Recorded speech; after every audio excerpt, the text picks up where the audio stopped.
What's up, everyone? I'm going to give you our monthly expenses here in the Philippines. We live in the province, so it's a little bit cheaper as opposed to the city.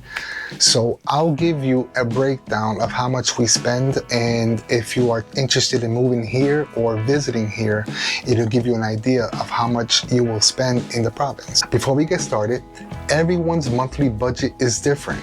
It depends on location, how big is your family, your health, because you can be sick visiting the hospital a lot, the doctor, so that's going to be a big hospital doctor bill, and also the medications, and a few other factors. Our food bill is $400 US.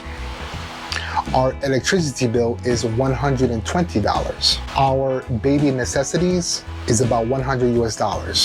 Our Wi-Fi bill is $50 US. Transportation, it's about 20 bucks. If you want to ride a tricycle or a bus, yeah, it's about 20 bucks for us a month. Our cell phone bills for two, $13.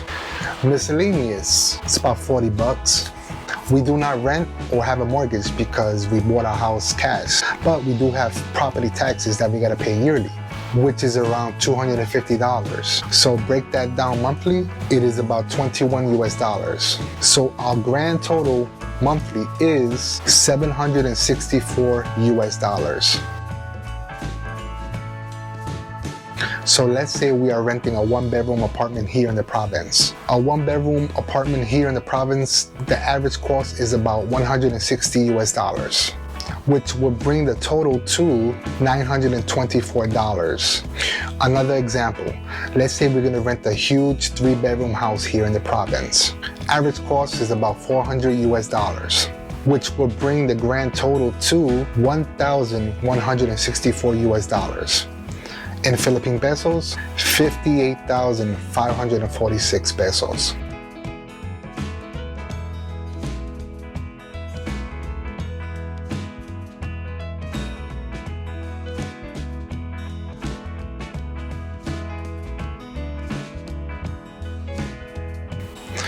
So yes, guys, that is our monthly expenses here in the Philippines. So I hope it helps you guys out. And any question you guys have, just leave them down in the comment section. I answer everyone, so don't be shy. So everyone, stay safe, and we'll catch you guys in the next video. Peace.